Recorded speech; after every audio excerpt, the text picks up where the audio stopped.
Maintenant la Mishnah. Mishaya Nasu Ishtenashim. Celui qui était marié avec deux femmes, ou metu, et ils sont morts. Les deux, hein. Bachakach methu, après c'est le mari qui est mort. Veyetomim evakshim ktubat imam. Ktubat benidechrin. Et les héritiers, chacun demande d'encaisser la ktubat de leur mère. Ve'en sham elashte ktubot. Et ils n'ont, ce que le père a laissé comme héritage, ce n'est que la valeur de deux ktubot. C'est la valeur de la première ktuba, de la première femme 30 000 shekels, la valeur de la deuxième femme 40 000 shekels. Comme héritage au total, il n'a que 70 000 shekels. Qu'est-ce qu'on fait dans un cas pareil? Cholkim Beshave, on n'applique pas Ktubat Benidechrin, et l'héritage, il est partagé à somme égale entre tous les héritiers.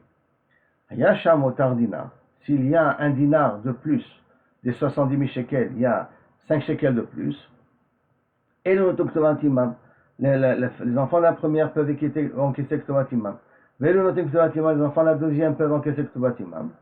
Et par contre, donc ça peut s'appliquer à Ktubat Benidechrin.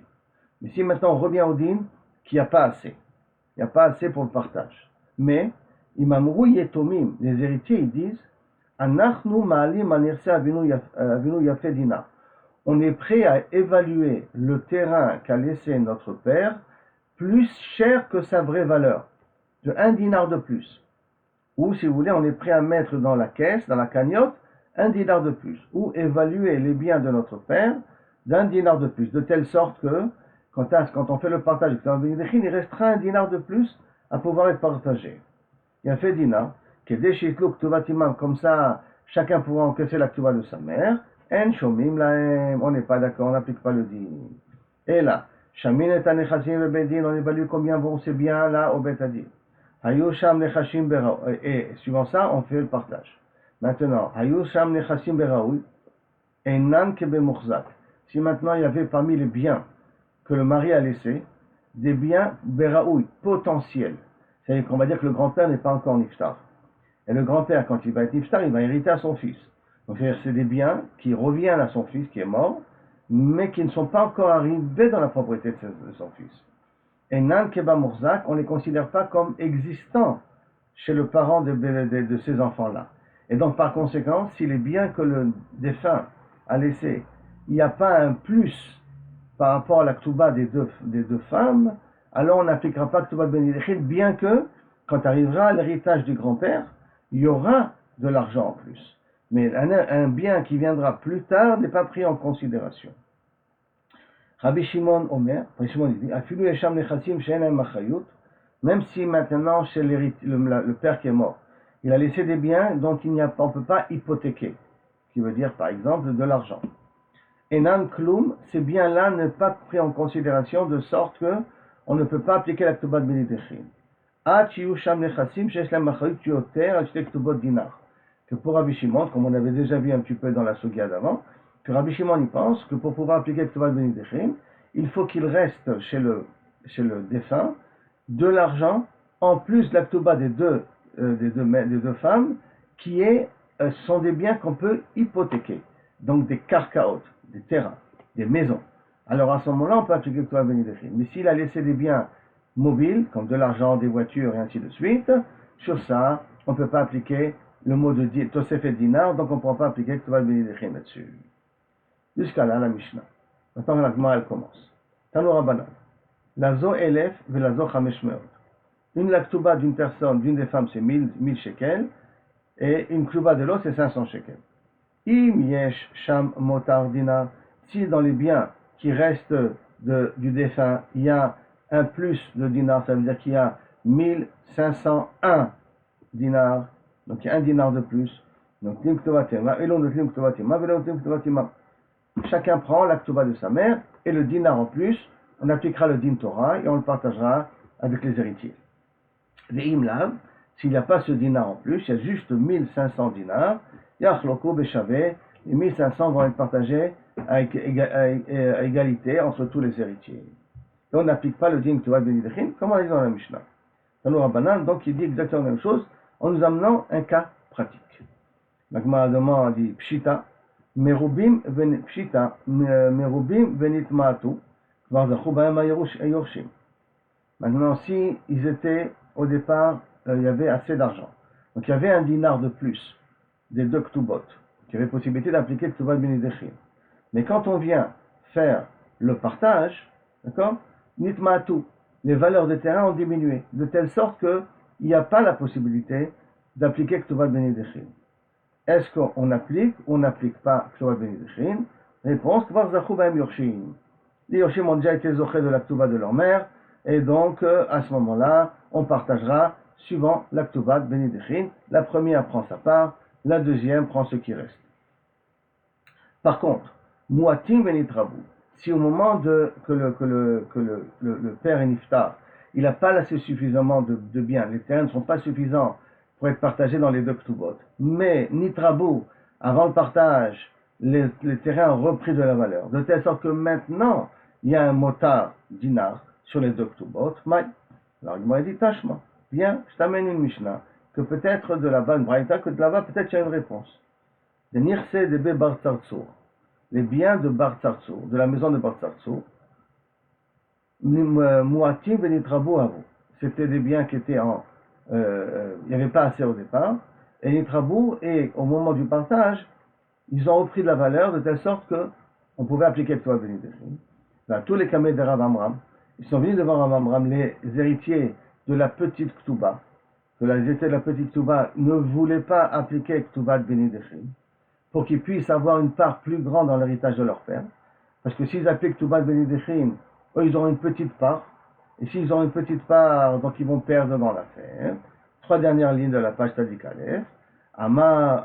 Tous les kameh de Rav Amram, Amarlem Zilu Faisinu. Allez-y et essayez de les faillesses, de laisser aux héritiers qui ont une grande Ktubat de prendre leur part. En d'autres termes, appliquer la Ktubat Benidechim. Ça veut dire que Rabbi Amram il considère, puisqu'au moment où il y a le partage, il y a assez pour donner à chacun sa part plus quelque chose, alors à ce moment-là, donner aux héritiers de la grande Ktuba sa part. Loach Garveo, ils n'ont pas, les héritiers de la petite Ktuba n'étaient pas d'accord, ils n'ont pas pris en cas ce qu'il a été posé. À Marlo, il leur a dit, si vous ne faites pas ce que je vous dis, si vous n'allez pas leur donner leur part de Ktuba Benidechim aux héritiers de la grande Ktuba, je vais vous piquer avec des épines qui ne font pas sortir de sang. Qui veut dire quoi, les Mefarshim? Ça veut dire avec Nidouille Veshmata. Je vais vous mettre Benidouille. Bon, il a vu que les personnes n'étaient pas très contentes. Alors qu'est-ce qu'il a fait? Shadrinu les kameh de Rav Nachman. Ils ont envoyé voir Rav Nachman. Amar lahem Rav Nachman il leur a dit, Keshem shemerubim velitmatu zachwa yorshim. De la même façon que dans un cas où il y avait beaucoup d'argent et qu'après, au moment du partage, la valeur de l'argent elle a diminué, zachwa bahem yorshim, ça veut dire qu'on applique la Ktubat Benidechim et on regarde du moment du défunt du mari. Et donc ceux qui ont la grande Ktuba iront d'après leur part, et ceux qui ont la petite Ktuba prendront ce qui reste.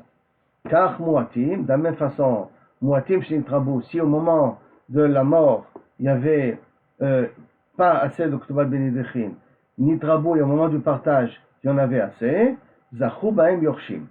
Zachu Bahem Yorshim, deux façons de comprendre. Il y a la façon de comprendre de Rashi, qui dit c'est déjà trop tard, c'est fini, puisqu'on regarde le moment de la mort, et quand on regarde le moment de la mort, alors là, il n'y avait pas assez pour partager pour les deux Ktubot, alors on fait un partage équitable pour tout le monde. Il y a l'explication du Rambam qui dit non, c'est qu'on regarde maintenant des fois, aussi bien ou au moment de la mort, ou au moment du partage, est-ce qu'on peut appliquer Ktubat Benidechim? Et puisqu'au moment du partage, on peut appliquer Ktubat Benidechim, alors à ce moment-là, les Yoshim de l'Agdola pourront prendre leur Ktuba comme ça, donc deux façons de comprendre, ou comme Rashi, ou comme Rambam. Dans la rue Siman. Siman, donc ça veut dire qu'on va essayer de parler de différents sujets, qui sont Elef, Mea, Mitzvah, Ktuba, Yaakov, Zaken, Sedotav, ou Bedvarim, Asikim. On va voir. Haou Gabra, maintenant on va entrer dans des histoires comme ça, qui se répètent, hein. C'est les mêmes histoires, 3, 4, même le même type d'histoire. Haou Gabra, Dave, Maskeveu, Alfazouzé. Il y avait une personne qui devait 1000 shekels. Il avait une dette de 1000 shekels. Il avait 2 maisons chez lui. Qu'est-ce qu'il a fait? Il en a vendu une à 500 shekels Vechada bechaveshmot, et la deuxième maison, il l'a vendue aussi à 500 shekels. Maintenant, qu'est-ce qu'il fait? Il a vendu les maisons, mais il n'a pas remboursé le créancier, à qui il doit de l'argent.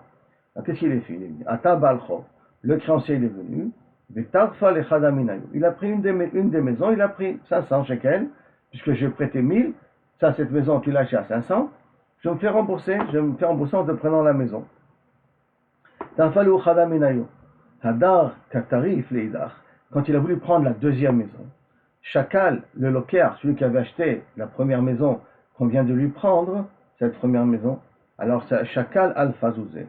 Il a pris 1000 zouz, donc ça veut dire que le propriétaire plutôt de la deuxième maison, il a pris une caisse de 1000 zouz, et qu'un asile les gabé, et il est venu voir le créancier. Ve'amarle, Ishabia lecha al-Fazouzé lechaye. Si ta maison que tu as déjà pris, tu es prêt à l'évaluer à 1000 zouz, tant mieux. Et prends ces 1000 zouz et donne-moi la maison que tu as déjà fait encaisser du premier acheteur. Donc, j'accepte. Sinon, Shakil al-Fazouzé veistalek. Sinon, prends les 1000 zouz et va-t'en. Ça veut dire, en d'autres termes, ne viens pas me prendre ma maison que j'ai achetée de cette personne-là. Et la question, elle est-ce qu'il a bien fait? Qu'est-ce qu'il est en train de faire? La maison a été vendue à 500. Il vient et dit, accepte que la maison est égale à 1000, je te paye les 1000, tu me donnes ta maison que tu as achetée, toi comme ça tu t'en vas, et comme ça tu ne vas pas me prendre ma maison, et j'ai gagné la maison, l'autre maison en question. Après, je verrai comment je m'arrangerai avec le loquer, avec celui qui m'a vendu les maisons. Ça va, Rami Bar Chama, les mêmes Rami Bar Chama, il pensait à dire, Haïnou matniti, c'est exactement le cas de notre Mishnah. C'est le cas de la Mishnah. Imamrou yetomim, arianu malim manirsa avenu yafé dinar. Que si maintenant les yetomim disent, vous savez, les biens de notre père, on est prêt à les évaluer à 1 dinar de plus que leur valeur normale. De telle sorte qu'il y a un tosefet dinar. Et dès qu'il y a un tosefet dinar, on pourra se permettre chacun de recevoir tuvat benedichin. Qu'est-ce qu'on avait dit dans la Mishnah? Que ça ne marche pas. Donc la même chose, le loquer, cette personne-là qui a acheté la deuxième appartement ne peut pas venir voir le créancier en lui disant, voilà, je te donne 1000 shekels, évalue que ta maison que tu as achetée là maintenant, que tu as pris en contrepartie de ta dette vaut 1000 shekels, comme ça tu ne viendras pas prendre ma maison. Et là, a priori, le créancier, celui qu'on lui doit de l'argent, il a le droit de prendre la deuxième maison, même que le loquer est prêt à lui payer. Donc a priori, peut-être c'est exactement la même chose. Amar les Rava, non, ça ne ressemble pas. Mais d'Amé, est-ce que ça ressemble? Atam, itleu pseda le yatme. Là-bas, il y a une perte au yetomim. Pourquoi ils font ça? Pourquoi ils font d'évaluer les biens de leur père d'un dinar de plus? Parce que s'ils n'évaluent pas les biens de leur père d'un dinar de plus, ils ne vont pas pouvoir recevoir Kedouan Benedichin. Donc il y a une perte derrière. Comme une perte derrière, dans un cas pareil, les Chachamim viennent et te disent, tu ne peux pas le faire. Mais acha, mitleu pseda. Ici, le créancier, celui qu'on lui devait de l'argent, il a perdu. Alpha yaïve, alpha shakil. Et 1000 shekels, il a prêté. 1000 shekels, il les a reçus. Ben, est-ce qu'il les a reçus directement? Il les a reçus parce que l'autre, il était prêt à lui donner 1000 shekels de plus, 500 shekels de plus. Comme ça, il se considère comme avoir déjà encaissé la dette et qu'on ne vient pas le déranger. Lui, le créancier, il n'a rien perdu. Donc, a priori, dans notre cas de figure, ça devrait marcher. Mais Tirfa Bekama, Kadvinan, maintenant, ok. On dit que ça marche. Maintenant, cet acheteur-là, il a dépensé de l'argent. En vérité, il a payé la dette de celui qui lui a vendu ses maisons. Et s'il a payé la dette, il va devoir se faire rembourser. Qu'est-ce qu'on lui écrit dans le shtar? On lui écrit la vraie valeur de la maison. La maison, elle valait 500 shekels, puisque normalement, c'est à ce prix-là qu'elle a été vendue. Et donc, dans le shtar, on dit, tu mérites d'avoir 500 shekels, ou non. Étant donné qu'il a mis 1000 shekels, il a évalué cet appartement à 1000 shekels. C'est vrai que dans un but que le créancier s'en aille, mais il a évalué cet appartement à 1000 shekels. Alors, quand il va se faire rembourser de l'ancien propriétaire de la maison, il va se refaire rembourser 1000 shekels. C'est comme ça qu'il a évalué. Donc, la Gemara demande, les trifa bekama, quand on écrit le papier au Betadine pour se faire encaisser de son vendeur, combien on lui écrit? Rabina Amar be alpha. On lui écrit comme il a évalué le terrain. Il a évalué à 1000, il a payé à 1000 le terrain. Sur ça, on lui écrit dans le papier. Rabbi Avia, non, Chamesh Meo. On lui donne 500, parce que la vraie valeur du terrain, c'est 500. Ve'ilcheta, 500 et à la Khalmasé, 500. Ça voudrait dire que dans ce qu'il a fait, en fin de compte, il a perdu 500 dans l'affaire, puisqu'il a donné 1000 shekels et il lui a pris son terrain. Mais en vérité, il a perdu les 500 shekels dans toute cette affaire, parce qu'on voit exactement la vraie valeur du terrain. Que toi, tu étais prêt à l'évaluer plus que sa valeur, ça te concerne à toi, mais ça ne concerne pas la possibilité de venir se plaindre, c'est l'ancien propriétaire de ces maisons-là. Un autre cas de figure qui est exactement la même chose, mais d'une autre manière. Haoum Gavra, c'est un homme. D'avait masqué Beou Meazouzé, qu'il avait une dette de 100 zouz. D'avait Léou Treketine, il avait deux petits terrains. Chad Zabinu Bechamshin, un il a vendu à 50 zouz, Chad Bechamshin, et un à 50 zouz. Ate Baal Chov est venu le créancier à qui il devait les 100 zouz. Tarfa Lechad Menayo. Il a pris un des terrains. Vehadar, Ata Vekatarif Leidach. Il est parti pour encaisser le deuxième terrain. Chakal, le propriétaire du deuxième terrain qui a acheté le deuxième terrain, il a pris Meazou, 100 zouz dans ses mains. Les Karazin et Gabé, il est venu le voir. Ramar lui a dit, Ishavia Lecha Meazou, si tu es prêt à considérer le premier terrain que tu as encaissé à 100 zouz, Lechaye tombe. Veilo, sinon, Shkol Meazouzé, Vistale, tiens, prends les 100 zouz et va-t'en, de telle sorte que, Kaviachol, tu ne viens pas me prendre mon terrain à moi. Et automatiquement, je te prends aussi ton terrain quelque part. Ça va, Rabbi Yosef, le même Rabbi Yosef, il a pensé à Iloumatétin, c'est le cas de notre Mishnah. Il m'a mouillé le tomim, si les tomim ils ont dit, etc. On veut rajouter dans l'héritage de notre père un dinar pour qu'on puisse se partager les bénédictions. Amarle Abaye, il a dit à Rabbi Yosef, Midamès que ça ressemble, Bichlal. Atam, itleu pseda, liyatme. La cas des tomim, quand ils rajoutent un dinar, pourquoi ils le font? Parce que s'ils ne le font pas, ils ne vont pas encaisser la Torah bénédiction, donc ils ont une perte. Acha, maï pseda itle. Ici, à ce créancier, quelle perte il a? Itle, mais à Yahivé. Il a donné 100 zouz en tant que dette, en tant que prêt, mais à Shekil, il a encaissé en tant que 100. Mais tirfa bekama. Et combien on va écrire dans le papier à ce lokéach-là pour se faire rembourser du premier propriétaire des maisons, celui qui a vendu la maison? Rabina Amar Beme. On lui écrira un shtar comme il a évalué le terrain, c'est comme ça qu'on l'écrira le shtar. Rabavia Amar Bechamshin. Rabia a dit on l'évaluera à 50 parce qu'elle vaut vraiment 50, Vichleta Chamshin. Donc exactement la même chose, mais cette fois-ci c'est avec Rabbi Yosef et Abaye. Donc de deux endroits différents, on voit qu'on a été possède de la même manière. Troisième cas de figure qui est exactement dans le même contexte. Aou Gavra d'avait masqué Bemeazouzé. Il y avait une personne qui avait une dette de 100 zouz. Shachiv, il est mort. Veshava Katina de Hara. Il a laissé un petit terrain. Davie Shavia Chameshin. Il a laissé un terrain qui valait que 50 zouz. Top. Ata Baal Chovek Atarifle. Il est venu le créancier, il a pris ce terrain qui vaut 50 zouz. Maintenant, à Zul Yatme, il a voulu au Khamshin Zouzé. Les Tomim sont venus et lui ont payé 50 zouz pour essayer de reprendre le petit terrain de leur père. Donc ils ont payé 50 zouz. Hadar Tarifle. Ils sont venus, il est revenu le créancier et maintenant il a repris de nouveau le terrain en question. À tous les Kamédé Abaye, les Tomim sont venus devant Abaye et disent qu'est-ce que c'est cette affaire-là? Nous on lui a payé 50 shekels pour reprendre le terrain. Après on a repris le terrain, ils reviennent et il nous reprend le terrain. Qu'est-ce qu'on a gagné dans l'affaire? Alors, à tous les Kamédé Abaye sont venus devant Abaye. À Marlem, mitzvah les Tomim du frère Chovavim. Il y a une mitzvah de rembourser les dettes de son père. Vous avez un héritage, une mitzvah de rembourser les dettes de son père. Donc, comme une mitzvah de rembourser les dettes de son père, quand vous avez donné les 50 premiers pour reprendre le terrain, vous avez payé les 50 premiers, vous avez fait une mitzvah. Donc, Hane Kamay mitzvah avec tout. Les 50 premiers que vous avez fait, c'est une mitzvah. Ashta, maintenant, qui t'arrive, Bedin Katarif. Donc, maintenant, quand il vient se faire encaisser les 50, il se fait encaisser 50 Minadine, parce que c'est le terrain de leur père. Donc, il se fait encaisser Minadine. Et les premiers 50 que vous avez donnés, c'est Begeter mitzvah, parce que c'est une mitzvah de payer les dettes de ses parents. De l'Amran, et tout ce qu'on a dit que c'était que Kaviachol, ils ont perdu en affaire, de l'homme roulé, Hane Chamshin Zouzé, Meara Katina. Ils n'ont pas dit que voilà, ces 50 zouz là, c'est en contrepartie du terrain. Aval, Amroulé, Hane Chamshin Dame, Meara Katina, et 50 zouz qu'on te donne, c'est en contrepartie du terrain, parce qu'on veut le terrain, c'est loqué silkoua. Ils ont fait sortir le terrain de l'héritage de leur père. Ça veut dire que comme s'ils ont acheté le terrain, comme s'ils ont acheté le terrain, des États-Unis qui ont acheté le terrain, le créancier ne peut pas venir leur prendre un terrain parce que leur père devait une dette. Parce que c'est maintenant le terrain des Etomim. Si bien ils ont uniquement payé les 50 et ils ont cru prendre comme ça le terrain et que le créancier n'a pas voulu donner le terrain, alors là effectivement, vous avez fait une mitzvah de rembourser les dettes de votre père et lui il a le droit de prendre, garder le terrain, les 50 le terrain qui reste. Mais si bien les Etomim disent mais fourrage, tiens les 50, on veut t'acheter le terrain, ça devient une acquisition comme n'importe quel commerce. Donc il n'y a plus de rapport avec la dette du père. Dans un cas pareil, le créancier ne peut pas venir se faire encaisser. Un autre cas, Haou Gavra des Avna le Ktuba d'Ime. Une personne qui a vendu la Ktuba de sa mère, Bet Tovatana.